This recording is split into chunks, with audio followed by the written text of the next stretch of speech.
Welcome students. Today we will learn about cytoskeleton. So what is cytoskeleton? Cytoskeleton is derived from the word cyto. Cyto means cell and skeleton the structure which gives specific shape to the cell. तो cytoskeleton हमारे पास cell का जो है skeleton of cell को हम कहते हैं cytoskeleton. बिल्कुल इसी तरह जैसे कि हमारी बॉडी में हमारे जो बोन्स है मेनली और फिर उनके साथ जो अटैच मसल्स है ये हमारे स्केलेटन को बनाते हैं जिसकी वजह से हमारा जो है एक बाकायदे से शेप बना हुआ है. साइटोस्केलेटन जो है ये जो है सेल के स्केलेटन को कहते हैं. तो साइटोस्केलेटन हमारे पास हमारे सेल में 3 टाइप्स ऑफ साइटोस्केलेटन है. डिफरेंट सेल्स में ये डिफरेंट फंक्शंस परफॉर्म करते हैं, लेकिन अगर कंबाइनली हम इसके फंक्शन को देखें एज अ होल तो ये जो है स्केलेटन प्रोवाइड करते हैं हमारे सेल्स को. तो 3 टाइप्स में सबसे पहले हम देखते हैं माइक्रोट्यूब्यूल्स, उसके बाद माइक्रोफिलामेंट्स और उसके बाद इंटरमीडिएट फिलामेंट्स. तो माइक्रोट्यूब्यूल्स और माइक्रो जो फिलामेंट्स हैं, माइक्रोट्यूब्यूल्स इट मींस ये छोटे छोटे ट्यूब्यूल्स से बने, माइक्रोफिलामेंट्स ये छोटे फिलामेंट्स से बने. और आपको पता होगा कि फिलामेंट्स उनका जो डायमीटर है वो ट्यूब्यूल से कम होता है, और इंटरमीडिएट ये अपने नाम को से ही जो है ये बता रहा है कि intermediate it means it is between microtubules and microfilaments, मतलब इंटरमीडिएट दरमियान में है किसके, माइक्रोट्यूब्यूल्स के और माइक्रोफिलामेंट्स के. तो इन्हें नाम इसलिए क्यों दिया गया है, on the basis of their diameter. इनका नाम जो है इनके डायमीटर के बेस पर रखा गया है.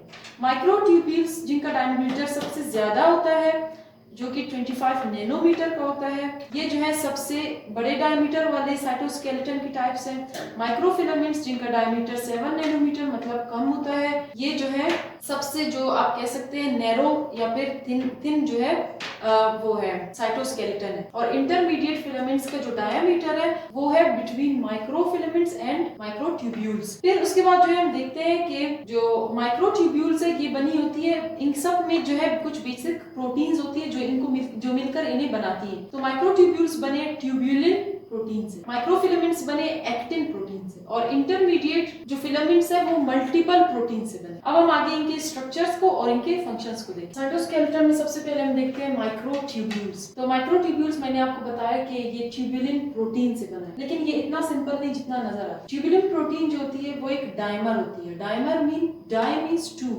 मतलब ये 2 सब यूनिट से बनी है. ट्यूब्यूलिन प्रोटीन फर्दर 2 सब यूनिट से बनी है जिन्हें हम कहते हैं alpha tubulin and beta tubulin. ये दोनों जो है मोनोमर्स है, और ये दोनों मोनोमर्स मिलकर एक डाइमर बनाती है जिसे हम ट्यूब्यूलिन कहते हैं. फिर इन्हीं की अरेंजमेंट से, ट्यूब्यूलिन के 2 मोनोमर्स की अरेंजमेंट से माइक्रोट्यूब्यूल्स बकायदा बनते हैं. सबसे पहले ये जो अल्फा और बीटा ट्यूब्यूलिन है ये जब अटैच होते हैं तो अल्टरनेटिवली जो है ये अरेंजमेंट इनकी होती है, अल्टरनेट अरेंजमेंट होती है. ये alternatively one after the other जो है अटैच हो. फॉर एग्जांपल आप यहाँ देख सकते हैं ये जो है ब्लैक में अल्फा ट्यूब्यूलिन है और नीचे जो ब्लू में वो beta tubulin, again alpha tubulin फिर बीटा ट्यूब्यूलिन. इट मींस इनकी जो अरेंजमेंट है वो अल्टरनेट अरेंजमेंट. इस तरह से ये अरेंज होते हैं और बनाते हैं एक ये जो आपको ये स्ट्रक्चर नजर आ रहा है इसे हम कहते हैं प्रोटोफिलामेंट. मैं आपके लिए लिख देती हूँ. तो ये जो है अल्टरनेटिवली अरेंज होकर जो है वन आफ्टर द अदर जो है अरेंज होकर बनाते हैं प्रोटोफिलामेंट. प्रोटोफिलामेंट ये एक लॉन्गिट्यूडिनल स्ट्रक्चर होता है. ये चेन है लॉन्गिट्यूडिनल किसकी, अल्फा और बीटा ट्यूब्यूलिन की, जिसमें अल्फा और बीटा जो ट्यूब्यूलिन है वो अरेंज है अल्टरनेटिवली. अब ये जो है इसी तरह के बिल्कुल 13 पैरेलल जो है प्रोटोफिलामेंट्स बनेंगे. मजीद इसी तरह पैरेलल जो है एक दूसरे के साथ पैरेलल जो है मैनर में अरेंज होंगे और बनाएंगे एक ट्यूब्यूल. अब ये जो आपको नजर आ रहा है ये अल्फा ट्यूब्यूलिन है और ये बीटा ट्यूब्यूलिन, और ये अरेंज हो रहे हैं एक दूसरे के साथ अल्टरनेटिवली. और इसी तरह से यहाँ पर मल्टीपल्स ऑफ, मैंने ड्रॉ नहीं किया है लेकिन मैं आपको ऐसे ही बता दूं, यहाँ पर ये पैरेलल जो है मैनर में एक दूसरे के साथ अरेंज होंगी प्रोटोफिलामेंट्स और बना देंगी एक ट्यूब्यूल. अब इस ट्यूब्यूल में आपको गौर से देखना है कि आपको जो ये ब्लैक कलर में नजर आ रहा है ये अल्फा ट्यूब्यूल है, और ये जो ब्लू कलर में नजर आ रहा है ये बीटा ट्यूब्यूलिन है. ये अरेंज तो पैरेलल एक दूसरे के साथ अल्टरनेटिवली होते हैं, लेकिन जब ये माइक्रोट्यूब्यूल बनाते हैं तो आप देख सकते हैं ये एक जो है बकायदा पूरी जो ऊपर की लाइनिंग है ये किसकी है, अल्फा ट्यूब्यूलिन की, और उसके नीचे की जो लाइनिंग है वो बीटा ट्यूब्यूलिन की. फिर इसी तरह अगेन जो लाइनिंग है वो अल्फा ट्यूबुलिन की एंड देन बीटा ट्यूबुलिन, मतलब पूरी एक लाइनिंग बनती है। और इसे हम कहते हैं कि ये अरेंजमेंट जो है ये लिटरली हो रही है। इट मींस जो परपेंडिकुलर जो इनका इंटरेक्शन है, ये परपेंडिकुलर जो इनका इंटरेक्शन है जिसमें ये अल्टरनेटिवली अटैच है, जो इंटरेक्शन में ये जो है प्रेजेंट है, कैसे लिटरली प्रेजेंट है। तो ये जो है अल्फा और बीटा ट्यूबुलिन का मैंने आपको बताया कि ये होते तो अल्टरनेटिवली अरेंज है और बनाते हैं प्रोटोफिलामेंट्स। 13 प्रोटोफिलामेंट्स एक दूसरे के साथ बिल्कुल साथ में पैरेलल जो है मैनर में अरेंज होकर बनाती है एक माइक्रोट्यूब्यूल। और इस माइक्रोट्यूब्यूल में जो है फिर बाकायदा से एक लाइनिंग अल्फा ट्यूबुलिन की है और नीचे जो है बीटा ट्यूबुलिन की।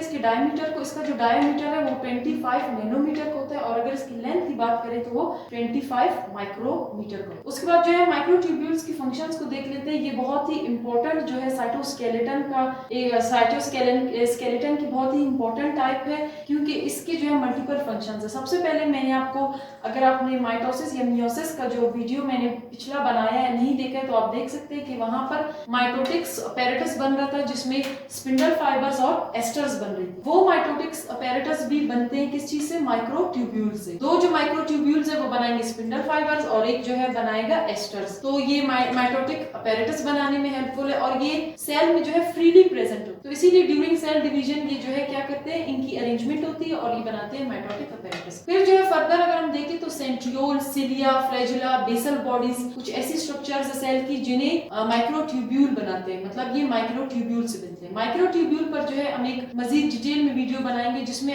मैं आपको सेंट्रियोल, सिलिया, फ्लैजुला और जो बाकी बेसल बॉडीज वगैरह है उनके स्ट्रक्चर्स का बताऊं। फिलहाल हम जनरल कर रहे हैं तो इतना ही आपके लिए काफी है। उसके बाद हम देखते हैं कि ये जो सेल में जो लार्ज ऑर्गेनल्स होते हैं उनको अपनी जगह पर फिक्स रखते हैं, उनको एंकर करते हैं अपनी जगह पर, मतलब वो सेल में रिटेन रहते हैं अपनी जगह पर। किसकी वजह से? माइक्रोट्यूब्यूल्स की वजह से। उन लार्ज ऑर्गेनल्स में जैसे कि हमारे पास एंडोप्लाज्मिक रेटिकुलम आ गया और गोल्जी बॉडीज आ गई। तो ये थे माइक्रोट्यूब्यूल्स, ये था माइक्रोट्यूब्यूल्स का स्ट्रक्चर और इसका फंक्शन। माइक्रोफिलामेंट्स जो है हमारे पास वो साइटोस्केलेटन की टाइप है जो स्मॉल डायमीटर की होती है और इनका जो डायमीटर होता है वो 7 नैनोमीटर। और ये बनी किस चीज से है? एक्टिन की सब यूनिट्स। एक्टिन सब यूनिट्स इट मींस एक्टिन के छोटे छोटे मॉलिक्यूल एक दूसरे के साथ जो है one by one, side by side attach होकर बनाती है फिलामेंट्स। फिलामेंट्स मैंने आपको बताया इनका जो डायमीटर है वो ट्यूब्यूल से कम होता है, छोटा होता है। तो दो फिलामेंट्स में एक्टिन सब यूनिट से दो एक्टिन फिलामेंट्स बनती है और ये दो फिलामेंट्स आपस में ट्विस्ट होकर एक एक्टिन फिलामेंट बना। ये जो एक्टिन फिलामेंट है ये फ्लेक्सिबल नेचर का, तो इसकी फ्लेक्सिबिलिटी तो अपनी जगह पर है, लेकिन अगर इसमें क्रॉस लिंकिंग हो जाए, क्रॉस लिंकिंग की वजह से विद अदर प्रोटीन्स, इसमें क्या हो जाती है? फिर रिजिडिटी आ जाती है। ये रिजिड हो जाते हैं क्यों? क्योंकि ये क्रॉस लिंक हो चुके हैं, इनकी अरेंजमेंट चेंज हो चुकी है, ये अटैच हो चुके हैं कुछ और प्रोटीन्स के साथ और उन प्रोटीन्स को हम कहते हैं ट्रोपोमायोसिन एंड ट्रोपोनिन। ट्रोपोमायोसिन ये जो है दो चेन से मिलकर बना होता है और ये दो चेन्स प्रोटीन की होती है और ये जो प्रोटीन की दो चेन्स है ये जो है फिर ट्विस्ट करेंगी इस एक्टिन फिलामेंट के अराउंड। अभी मैं आपके लिए स्ट्रक्चर ड्रॉ करूंगी, आपको समझ में आ जाएगा। ट्रोपोमायोसिन इस एक्टिन फिलामेंट के अराउंड ट्विस्ट करेगा और क्रॉस लिंकिंग की वजह से इसमें रिजिडिटी आएगी। और फर्दर जो ट्रोपोनिन है वो जो है प्रोटीन है जो कि प्रेजेंट है in the form of triplet. It means 3 जो है प्रोटीन्स, छोटे छोटे ग्लोबुलर प्रोटीन्स होती है जो बनाती है ट्रोपोनिन और ये ट्रोपोनिन फिर अटैच होगा एक्टिन फिलामेंट के साथ बिल्कुल इसी तरह जैसे कि हमारा ट्रोपोमायोसिन अटैच। फिर जो एक्टिन फिलामेंट है फर्दर इसमें जो है एक और चीज अटैच होती है जिसे हम कहते हैं एटीपी, एडिनोसिन ट्राइफॉस्फेट। ये जो है क्या होती है? रेगुलर जो इंटरवल्स होंगे एक्टिन फिलामेंट्स पर वहां पर जाके कुछ एरियाज बनेंगे जिन्हें कहेंगे एटीपी बाइंडिंग साइट्स। इन बाइंडिंग साइट्स पर जो है एटीपी जाके अटैच होंगे ड्यूरिंग मसल कॉन्ट्रैक्शन। अब हम इसका स्ट्रक्चर ड्रॉ करते हैं और इसके फंक्शंस को देखें। अगर हम माइक्रोफिलामेंट्स के स्ट्रक्चर को देखें तो आप ये ब्लैक कलर में जो ट्विस्टेड जो दो चेन्स आपको नजर आ रही है ये एक्टिन फिलामेंट की चेन्स है और बिल्कुल इसी तरह दो और चेन्स आपको ब्लू कलर में नजर आ रही है ट्विस्टेड हेलिकल फॉर्म में, ये जो है ट्रोपोमायोसिन की चेन्स है। तो एक्टिन को सराउंड किया होता है ट्रोपोमायोसिन, इसीलिए इसके एरियाज वो एरियाज जो कि एटीपी बाइंडिंग साइट या जहां पर हमारे पास जो एक और प्रोटीन होती है मसल कॉन्ट्रैक्शन के दौरान जिसे मायोसिन प्रोटीन की, उसकी जो क्रॉस ब्रिजेस होती है जो आके एक्टिन की एटीपी बाइंडिंग साइट पर अटैच होती है उनको इसने जो है ब्लॉक किया होता है। किसने? ट्रोपोमायोसिन ने। ये जो आपको 3 कलर में जो ट्रिपलेट्स नजर आ रही है 3 ग्लोबुलर जो प्रोटीन्स, ये ट्रोपोनिन प्रोटीन्स है। तो सबसे जो मेन फंक्शन होता है वो इसी का होता है। अगर हम मसल कॉन्ट्रैक्शन की बात करें, ये जो है माइक्रोफिलामेंट का जनरल स्ट्रक्चर है। अगर मैं आपको थोड़ा सा मजीद मसल कॉन्ट्रैक्शन के दौरान जो फंक्शंस हैं ये परफॉर्म करते हैं वो बताऊं, तो जो ट्रोपोनिन है इसके साथ जो है हमारे पास जो सार्कोप्लाज्मिक रेटिकुलम होता है, वहां से कैल्शियम रिलीज होकर आके इसके साथ अटैच हो जाती है, और ये जो है फिर ये जो ट्रोपोनिन के साथ अटैच हो जाती है, और ट्रोपोनिन जो है फिर ये जो ट्रोपोमायोसिन की चेन्स है इनको स्ट्रेच कर देता है। स्ट्रेच करने की वजह से जो एरियाज एटीपी बाइंडिंग साइट या फिर क्रॉस ब्रिजेस बाइंडिंग साइट्स होती है एक्टिन पर, वो एक्सपोज हो जाती है और मायोसिन एक्टिन के साथ बाइंड होकर मसल कॉन्ट्रैक्शन करवाता है। उसके बाद हम जो है माइक्रोफिलामेंट्स के फंक्शंस को देख लेते हैं। तो ये जो है सबसे इसका पहला फंक्शन ये है कि साइटोप्लाज्म में स्ट्रीमिंग मूवमेंट, साइटोप्लाज्म की सेल में साइटोप्लाज्म की स्ट्रीमिंग मूवमेंट शो करता है। अब स्ट्रीमिंग मूवमेंट क्या है? स्ट्रीमिंग मूवमेंट बेसिकली साइटोप्लाज्म की सर्कुलर मूवमेंट है। ये मूवमेंट जो है जो हमारे पास सेल के अंदर आयंस है या फिर डिफरेंट जो हमारे पास मॉलिक्यूल्स है उनके जो है सर्कुलेशन में, ट्रांसपोर्ट में हेल्पफुल है साइटोप्लाज्म की स्ट्रीमिंग मूवमेंट, और ये कौन करवाता है? माइक्रोफिलामेंट्स। उसके बाद जो है सेल के नीचे ये प्रेजेंट होते हैं माइक्रोफिलामेंट्स और सेल को सपोर्ट करते हैं, उसको शेप प्रोवाइड करते हैं। देन उसके बाद इंटेस्टाइन में जो है ये प्रेजेंट होते हैं कुछ स्पेसिफिक फिंगर लाइक प्रोजेक्शंस है जिन्हें हम कहते हैं माइक्रोविलाई। विलाई और विलाई के अंदर फर्दर जो है उनकी, जैसे कि हम देख सकते हैं कि प्लांट में रूट्स होते हैं और रूट्स की जो फर्दर जो एक्सटेंशंस होती है, बिल्कुल इसी तरह इंटेस्टाइन में भी जो हमारे पास जो हमारे विलाई होते हैं वो हमारे रूट्स होते हैं, और माइक्रोविलाई जो है उन रूट्स की भी एक्सटेंशंस है, फर्दर जो है उनकी एक्सटेंशंस है। तो ये माइक्रोविलाई और विलाई जो है इंटेस्टाइन में हमारे बने किस चीज से? माइक्रोफिलामेंट से। इनका फंक्शन क्या होता है? ये जो है एब्जॉर्प्शन में हेल्प करती है न्यूट्रिएंट्स की, डिसॉल्व जो हमारे पास छोटी छोटी पार्टिकल्स एंड न्यूट्रिएंट्स जैसे कि ग्लूकोज हो गया, इनकी जो है एब्जॉर्प्शन में माइक्रोविलाई हेल्प। देन इसके बाद जो है डब्ल्यूबीसीज जो हमारे होते हैं, जैसे कि हमारे पास न्यूट्रोफिल्स हो गए, इनमें जो है सूडोपोडियल जो मूवमेंट है कीमोटैक्सिस के थ्रू जो है ये सूडोपोडियल मूवमेंट कीमोटैक्सिस शो करते हैं, मूव करते हैं। डब्ल्यूबीसीज किसी भी फॉरेन एंटीजन के वर्ड्स जब वो मूवमेंट स्टार्ट करते हैं तो वो एक सूडोपोडियल जो है एक्सटेंशन बनाते हैं, जैसे कि हमारे पास अमीबा में सूडोपोडिया बनते हैं, फॉल्स फीट बनते हैं, इसी तरह बिल्कुल डब्ल्यूबीसीज में भी सूडोपोडिया बनते हैं, और ये सूडोपोडिया फेगोसाइटोसिस के थ्रू एंटीजन्स है उनको इनगल्फ करते हैं। तो ये सूडोपोडिया बनाने का जो डब्ल्यूबीसीज का फंक्शन है ये भी परफॉर्म करते हैं हमारे पास माइक्रोफिलामेंट, मतलब ये कॉन्ट्रैक्टाइल नेचर का होता है। इसके बाद अगर हम देखें तो मसल्स में जो हमारे पास, मैं भी आपको बता चुकी हूँ, जो कॉन्ट्रैक्शन होती है तो ये कॉन्ट्रैक्टाइल नेचर के होते हैं एक्टिन फिलामेंट्स, तो मसल में कॉन्ट्रैक्शन में भी ये हेल्प करते हैं। कौन? माइक्रोफिलामेंट्स।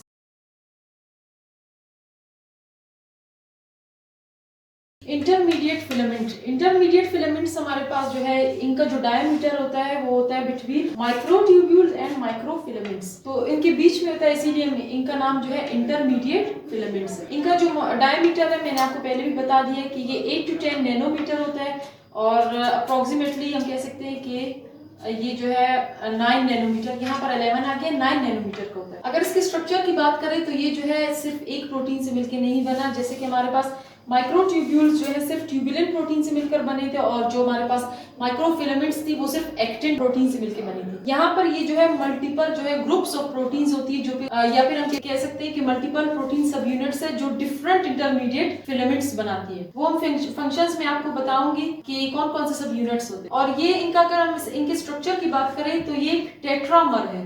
टेट्रा मींस ये 2 डायमर से बना होता है, और डायमर आपको पता है वो 2 मोनोमर से मिलकर बना है। तो ये टेट्रामर्स जो है अरेंज होकर जो है बनाती है जो है हमारे पास प्रोटोफिलामेंट, और प्रोटोफिलामेंट्स जो है पैरेलल मैनर के थ्रू अरेंज होकर जो है पैरेलली अरेंज होकर 8 प्रोटोफिलामेंट्स अटैच होकर हमारे पास बनाती है इंटरमीडिएट फिलामेंट। इसीलिए जो इनका डायमीटर है वो होता है between microtubules and microfilaments.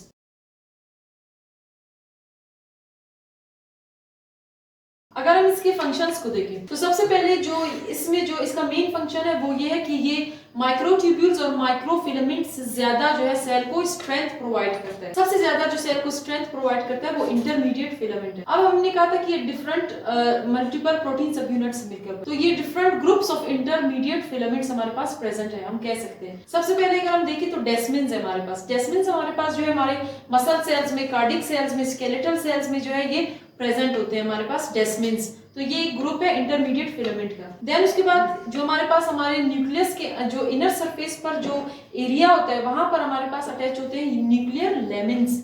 In nuclear filaments जो कि हमारे इनर सरफेस पर अटैच होते हैं, इनका फंक्शन ये है कि ये क्रोमोसोम्स को उनके न्यूक्लियस के इनर सरफेस पर एंकर करते हैं, इट मींस उनको अटैच रखते हैं, रिटेन रखते हैं उनको उनकी पोजीशन पर। अगर हम बात करें इसके एक और ग्रुप की जिसे हम कहते हैं न्यूरोफिलामेंट्स, तो ये जो इंटरमीडिएट फिलामेंट्स है टाइप्स है उसकी, ये प्रेजेंट होती है हमारे एक्सॉन में। और हमारे पास एक्सॉन जो है इसकी एबिलिटी होती है कि अगर वो डीजनरेट हो जाए तो दोबारा रीजनरेट कर सकता है। तो न्यूरोफिलामेंट्स हमारे एक्सॉन के पास होते हैं और ये हमारे एक्सॉन की ग्रोथ में हेल्प करते हैं। उसके बाद जो मोस्ट इंपॉर्टेंट हमारे पास है वो केराटिन। केराटिन हमारे नेल्स में होते हैं, हमारे हेयर्स में होता है, और जो हमारा आउटर स्किन होता है वो भी केराटिन से मिलकर बना है। तो केराटिन आप कह सकते हैं कि एक नॉन परमिएबल हार्ड टफ जो है हमारे पास प्रोटीन है, और ये भी किसकी फैमिली है, इंटरमीडिएट फिलामेंट्स की।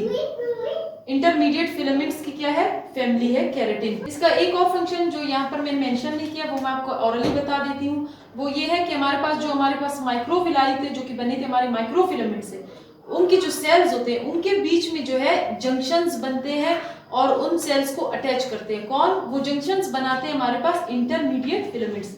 तो ये था हमारे पास साइटोस्केलेटन का कंप्लीट एक ओवरव्यू।